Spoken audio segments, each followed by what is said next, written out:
Iran പ്രത്യാക്രമണം തുടങ്ങി എന്ന് പറയുമ്പോൾ ഇറാൻ ഏറ്റവും അധികം ലക്ഷ്യമിടുന്നത് സൗദി അറേബ്യയാണ്. അതായത് മിഡിൽ ഈസ്റ്റ് രാജ്യങ്ങളിൽ ഏറ്റവും പവർഫുള്ളായ രാജ്യങ്ങളിലൊന്ന് സൗദി അറേബ്യ തന്നെയാണ്. കാരണം അവരുടെ ശക്തി ഓയിൽ പാടങ്ങളാണ്. ഈ ഓയിൽ പാടങ്ങൾക്ക് നേരെയാണ് ഇറാൻ ആക്രമണം നടത്തിയത്. ശരിക്കും പറഞ്ഞാൽ തുർക്കിക്കും ഇറാനുമൊക്കെ തന്നെ സൗദി ഒരു ശത്രുപക്ഷത്ത് നിൽക്കുന്ന രാജ്യമാണ്. ഇറാൻ കൃത്യമായിട്ട് പറഞ്ഞാൽ ഷിയ ഭൂരിപക്ഷമുള്ള രാജ്യവും സൗദി സുന്നി ഭൂരിപക്ഷമുള്ള രാജ്യവുമാണ്. അതുകൊണ്ട് ഇറാൻ ബാലിസ്റ്റിക് മിസൈൽ ഉപയോഗിച്ച് സൗദിയെ ആക്രമിക്കുക എന്ന് പറഞ്ഞാൽ അവിടുത്തെ എണ്ണപ്പാടങ്ങളെ നശിപ്പിക്കുക, അതുവഴി അവരുടെ സമ്പദ് വ്യവസ്ഥയെ പൂർണ്ണമായും തകർക്കുക എന്നുള്ളതാണ്. അരാംകേവി പോലെയുള്ള അമേരിക്കൻ എണ്ണ കമ്പനികൾക്ക് നേരെ ആക്രമണം നടത്തി ഇത് ഒരുപക്ഷെ മാസങ്ങളോളം നിന്ന് കത്തുന്ന രീതിയിലേക്കായിരിക്കും. ഇവിടെ തുർക്കിയും ഒന്നും മിണ്ടുന്നില്ല. കാരണം തുർക്കിയെ സംബന്ധിച്ചിടത്തോളം മുസ്ലിം രാജ്യങ്ങളിലെ ഖലീഫ എന്ന പദവി ലക്ഷ്യമിടുന്ന ആളാണ് തൊയ്ബ് എർദോഗൻ. തൊയ്ബ് എർദോഗൻ ഒരക്ഷരം പോലും ഇതുവരെ വേണ്ടിയിട്ടില്ല. അങ്ങനെയാണെങ്കിൽ നമ്മൾ മനസ്സിലാക്കേണ്ടത് സൗദി നശിച്ചോട്ടെ എന്നുള്ള ചിന്താഗതിയിൽ ഇറാന്റെ ആക്രമണം ഇനിയും തുടരുമെന്നാണ്. അങ്ങനെ വിശേഷിപ്പിക്കാവോ? അതെ, അവർ തമ്മിൽ തീരാത്ത പകയാണ് ഈ ഇറാനും സൗദിയും. അതായത് സൗദിയുടെ ആഗ്രഹം ഈ ഇസ്ലാമിക ലോകത്തിൻ്റെ തലപ്പത്ത് അവർക്കിരിക്കണം എന്നൊരാഗ്രഹമുണ്ട്. അതേസമയം ഇറാൻ ഇപ്പോൾ ഓൾറെഡി ഷിയകളുടെ ഏറ്റവും വലിയ ആൾക്കാരാണ്. മുസ്ലിം ലോകത്തിൻ്റെ മൊത്തം നേതാവാകാനാണ് ഇറാൻ ശ്രമിക്കുന്നത്. അപ്പോൾ അത് കാരണം അവർ തമ്മിലൊരു തർക്കം അങ്ങനെയുണ്ട്. പിന്നെ ഈ മിഡിൽ ഈസ്റ്റിൽ നിലനിൽക്കുന്ന വേറൊരു അത്ഭുത പ്രതിഭാസം എന്താണെന്ന് വെച്ച് കഴിഞ്ഞാൽ സൗദി അറേബ്യയും ഇസ്രായേലും അവരെ സംബന്ധിച്ചിടത്തോളം അവരുടെ ഐഡിയോളജിയൊക്കെ എൻറ്റയർലി ഡിഫറെൻ്റ് ആണ്, ഡയഗണലി ഓപ്പോസിറ്റ് ആണ്. അതുകൂടാതെ പാലസ്തീൻ പ്രശ്നത്തിൽ ഇവരുടെ കാഴ്ചപ്പാട് വ്യത്യാസമുണ്ട്. ഇതൊക്കെ ഉണ്ടെങ്കിലും പുറമേ ഭയങ്കര ശത്രുതയാണെങ്കിലും ഉള്ളുകൊണ്ട് അവർ തമ്മിൽ വളരെ അടുപ്പമാണ്. അപ്പോൾ ഈ അടുപ്പം ഇറാന് ഒരിക്കലും സഹിക്കാൻ പറ്റാത്തൊരു കാര്യമാണ്. അപ്പോൾ ഈയിടെ ഉണ്ടായ സംഭവം എന്താണെന്ന് വെച്ച് കഴിഞ്ഞാൽ അവിടുത്തെ ക്രൗൺ പ്രിൻസ് ഉണ്ട്, MBS എന്ന് പറയുന്നത്, മുഹമ്മദ് ബിൻ സൽമാൻ. അദ്ദേഹം പറഞ്ഞു യുദ്ധത്തിൻ്റെ ആവശ്യമൊന്നുമില്ല, അമേരിക്ക യുദ്ധത്തിന് പോകേണ്ട, ഇസ്രായേലിന് യുദ്ധത്തിന് പോകേണ്ട, നെഗോഷിയേഷനിലൂടെ അതങ്ങനെ സെറ്റിൽ ചെയ്യുമെന്ന് പറഞ്ഞു. അത് കഴിഞ്ഞപ്പോൾ ഇറാനിലെ ആൾക്കാർ ഇദ്ദേഹത്തെ വിളിച്ച് ചോദിച്ചു കഴിഞ്ഞപ്പോൾ ഇദ്ദേഹം പറഞ്ഞു നെഗോഷിയേഷൻസ് മതി, മാത്രമല്ല ഞങ്ങളുടെ ടെറിട്ടറി ഒന്നും ഉപയോഗിക്കാനായിട്ട് ഞങ്ങൾ അനുവദിക്കില്ല എന്നൊക്കെ പറഞ്ഞ് ഇറാൻ്റെ കൂടെ എന്നുള്ള രീതിയിൽ നിന്നു. പക്ഷേ അതേസമയം തന്നെ വാഷിങ്ടൺ പോസ്റ്റ് റിപ്പോർട്ട് ചെയ്ത് എന്താണെന്ന് വെച്ച് കഴിഞ്ഞാൽ there were multiple phone calls. Muhammad Salman വിളിയോട് വിളിയാണ് അമേരിക്കൻ പ്രസിഡന്റിന്, ഇപ്പോഴാണ് സമയം, ഇതാണ് അടിക്കാനുള്ള സമയം, ഇപ്പം അടിച്ചാൽ ഏക്കും, ഇപ്പം അടിക്കാതെ ഇവരെ വിട്ടു കഴിഞ്ഞാൽ ഇവർ they will become more dangerous, more powerful, പിന്നെ ഇവരെ കൺട്രോൾ ചെയ്യാൻ പറ്റില്ല, ഇത് എന്തായാലും ഇപ്പം തന്നെ അടിക്കണം എന്നും പറഞ്ഞുകൊണ്ട് ഭയങ്കര നിർബന്ധം. പക്ഷെ അത് ഇറാൻ അറിയാനും പറ്റി എന്നുള്ളതാണ്. ഇറാൻ പെഷസ്കിയാൻ്റെ അടുത്ത് ചർച്ചയൊക്കെ കുറേ നടന്നായിരുന്നു. പക്ഷേ പെഷസ്കിയാനും ഇറാൻകാർക്കും മനസ്സിലായി സൗദി അറേബ്യയുടെ ആക്ച്വൽ സപ്പോർട്ട് ഈസ് അമേരിക്കയ്ക്കെന്ന്. അപ്പോൾ ഇതോടുകൂടി ഇറാന് ഒട്ടും സഹിക്കാൻ പറ്റാത്ത അവസ്ഥ. അപ്പോൾ ഇവർ തമ്മിലുള്ള ഈ തർക്കം എന്ന് പറഞ്ഞു കഴിഞ്ഞാൽ വളരെ പഴയ തർക്കമാണ്. ഈ ഇസ്ലാമിൻ്റെ ലീഡർഷിപ്പിന് വേണ്ടിയിട്ടുള്ളൊരു തർക്കം ശക്തമായിട്ടുണ്ട്. അത് 1979 വന്നു കഴിഞ്ഞപ്പോൾ ഒന്നും കൂടി മൂർധന്യത്തിലെത്തി. അന്ന് ആയത്തുള്ള റൂഹുള്ള ഖുമൈനി എന്ന് പറയുന്ന ആളായിരുന്നല്ലോ, ഇപ്പോഴത്തെ ആയത്തുള്ളയിലും ഒന്നും കൂടി ഭയങ്കര പവർഫുൾ ആൻഡ് മുഷ്കനായിരുന്ന ആൾ. അപ്പം അദ്ദേഹത്തിൻ്റെ വന്നപാടെ പറഞ്ഞ ആഗ്രഹങ്ങളിലൊന്ന് ഈ ഇറാനിലെ രാജഭരണം ഞങ്ങൾ അവസാനിപ്പിച്ചു, അടുത്തത് അവസാനിപ്പിക്കേണ്ടത് സൗദി അറേബ്യയിലാണെന്ന് പറഞ്ഞു. അങ്ങനെ സൗദി അറേബ്യ സ്ഥിരം ആക്രമിച്ചുകൊണ്ടിരിക്കുന്ന ഒരു മൂഡിലായിരുന്നു അന്നത്തെ ആയത്തുള്ള റൂഹുള്ള ഖുമൈനി. അങ്ങനെ ഒരു പ്രാവശ്യം അവിടെ മെക്കയിൽ പിൽഗ്രിമേജിന് പോണ സമയത്ത് ഇറാനിൽ നിന്ന് ആൾക്കാരെ വിട്ടു. എന്നിട്ട് അവിടെ ചെന്നിട്ട് ഈ സൗദി ഭരണകൂടത്തിനെതിരെ മെക്കയിൽ ചെന്നിട്ട് ഒരു പ്രദർശനവും പ്രകടനമൊക്കെ നടത്തി. സൗദി ഒരിക്കലും അത് അനുവദിക്കില്ല. അപ്പം തന്നെ ഫയറിങ് തുടങ്ങി. 1000 പേർ ഓൺ ദി സ്പോട്ട് മരിച്ചു. അപ്പോൾ അന്ന് ഇറാൻ പറഞ്ഞു ഞങ്ങളിതിൻ്റെ പകരം എപ്പോഴായാലും ഞങ്ങൾ പകരം ചോദിക്കും എന്നൊക്കെ പറഞ്ഞു. പക്ഷെ ഒന്നും നടന്നിട്ടില്ല. കാരണം അപ്പോഴേക്കും ഇറാഖ് വാർ ആരംഭിച്ചല്ലോ. അതുകൊണ്ട് അവിടെ പെട്ടുപോയി ഇറാൻ. അല്ലെങ്കിൽ ചിലപ്പോൾ എന്തെങ്കിലും കാണിച്ചേനെ. അങ്ങനെ ആ പക തുടർന്നുകൊണ്ടേ ഇരിക്കുകയാണ്. അപ്പോൾ ഈ സൗദിയുടെ കാഴ്ചപ്പാട് എന്താണെന്ന് വെച്ച് കഴിഞ്ഞാൽ ഇവരാണ് ഈ മെക്കയുടെയും മെദീനയുടെയും സൂക്ഷിപ്പുകാരവരാണ്. അത് ഹോളിയസ്റ്റ് സിറ്റീസ് ഓഫ് ഇസ്ലാമാണ്. അതുകൂടാതെ ഈ മുസ്ലിം വേൾഡിനെ മൊത്തം സഹായിക്കാനുള്ള ഫിനാൻഷ്യൽ മസിൽ പവർ സൗദി അറേബ്യക്കുണ്ട്. അപ്പോൾ ഞങ്ങളാണ് ഇസ്ലാമിൻ്റെ നേതാക്കൾ എന്നുള്ളതാണ് അവരുടെ കാഴ്ചപ്പാട്. അതേസമയം ഇറാൻ ചെയ്യുന്നത് ഷിയയുടെ ഓൾറെഡി അവർ accepted as the ultimate leader എന്നുള്ള രീതിയിൽ. അപ്പോൾ അവരുടെ brand of revolution, Islamic revolution മറ്റ് സ്ഥലങ്ങളിലേക്ക് തള്ളിക്കയറ്റാൻ ശ്രമിക്കുകയാണ്. അത് അറേബ്യൻ സുന്നി കൺട്രീസിലേക്കും പടച്ച് വിടാനായിട്ടാണ് ശ്രമിക്കുന്നത്. അപ്പോൾ അത് സൗദിയുടെ നിലനിൽപ്പിനെയും സൗദി രാജവംശത്തിനെയും ബാധിക്കുന്ന ഒരു പ്രശ്നമാണ്. അപ്പോൾ അതുകൊണ്ട് ഇവർ തമ്മിലുള്ള ഈ പക അതങ്ങനെ തുടർന്നുകൊണ്ടേയിരിക്കുകയാണ്.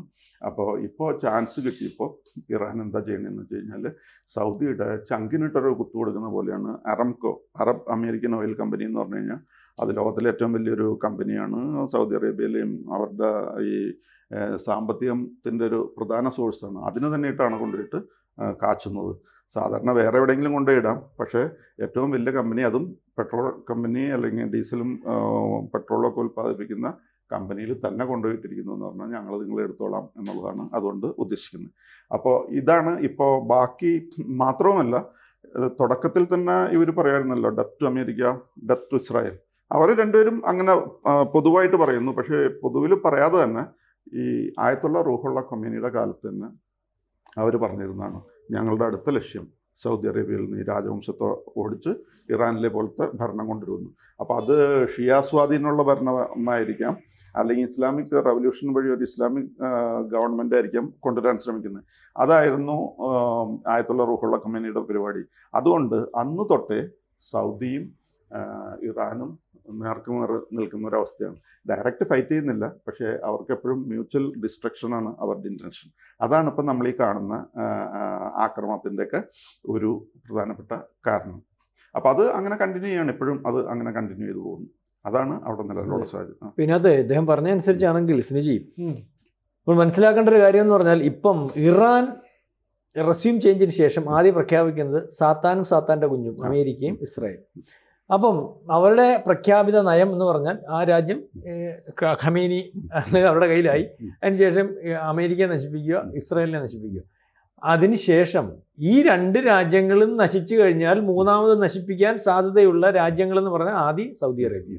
അതായത് ഇപ്പം ഈ GCC രാജ്യങ്ങളുടെ രക്ഷ എന്ന് പറയുമ്പോൾ നമുക്ക് നിസ്സാരമായിട്ട് പറയാം. രക്ഷ എന്ന് പറയുന്നത് അമേരിക്കയും ഇസ്രായേലും. എങ്ങനെ? ആയുധരക്ഷയല്ല ഞാൻ പറഞ്ഞത്, അവർ ആദ്യത്തെ ശത്രുക്കളായതുകൊണ്ട് ഇവരെ ആക്രമിക്കുന്നത്. അവസരം ഒരു പക്ഷേ അവരുടെ ശത്രുമുഖത്തോട്ട് ഇറാന്റെ നോട്ടം കുറവുള്ള സമയത്തെല്ലാം സൗദി ആക്രമിച്ചിട്ടുണ്ട്. അതായത് ഷിയ വിഭാഗം സുന്നി വിഭാഗത്തെ ആക്രമിക്കുന്ന ഒരവസ്ഥ കാര്യം. അപ്പം ഈ പറയുന്ന ഇദ്ദേഹം ആദ്യത്തെ ഖമേനി, അല്ലെങ്കിൽ ആദ്യം ഈ റെസ്യൂം ചേഞ്ചിന് ശേഷം വന്ന ആൾ പറഞ്ഞത്, ഇവിടെ ഞങ്ങൾ അവസാനിപ്പിച്ചു, ഇനി അടുത്തത് സൗദിയിലാണ്.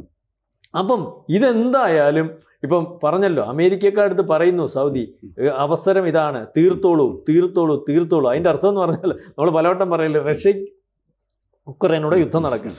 ഉക്രൈനോട് യുദ്ധം നടത്തുമ്പം യൂറോപ്യൻസും അല്ലെങ്കിൽ നാറ്റോ രാജ്യങ്ങളും ചില രാജ്യങ്ങൾ ആഗ്രഹിക്കുന്നുണ്ട്, പോളണ്ട് ആഗ്രഹിക്കുന്നുണ്ട് ഇതിപ്പം നിൽക്കണ്ട, അല്ലെങ്കിൽ ഈ ബ്രിട്ടൻ ആഗ്രഹിക്കുന്നുണ്ട് ഇതിപ്പം നിൽക്കണ്ട. കാരണം യുക്രൈനോട് യുദ്ധം അവിടെ നിന്ന് കഴിഞ്ഞാൽ അടുത്ത റഷ്യ ലക്ഷ്യം വെക്കുന്ന ഒന്നുകിൽ പോളണ്ടിനാണ്, അല്ലെ ബ്രിട്ടൻ വൈരാഗ്യം നിൽക്കുകയാണ്, ഇതൊന്ന് തീർത്തിട്ട് വേണം അവൻ അടി കൊടുക്കുക എന്ന് പറഞ്ഞ അതേ അവസ്ഥയാണ് ഇപ്പം നമ്മൾ കാണുന്നത്.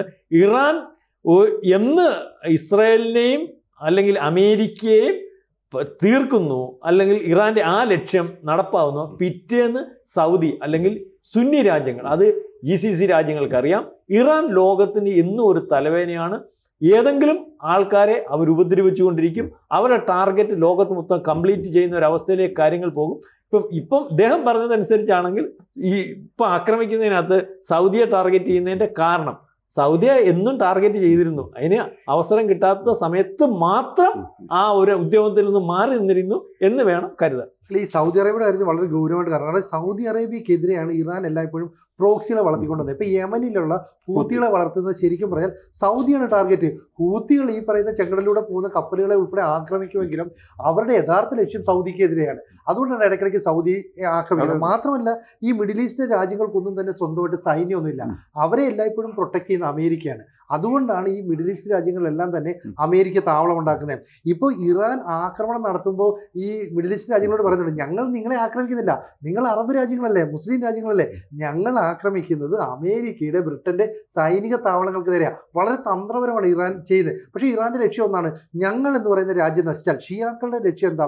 മതഭീകരത അല്ലെങ്കിൽ മതമാണ് ആത്യന്തികമായിട്ട് നിൽക്കുന്നത്. അപ്പോൾ അവർ ജനാധിപത്യത്തെ അംഗീകരിക്കുന്നില്ല.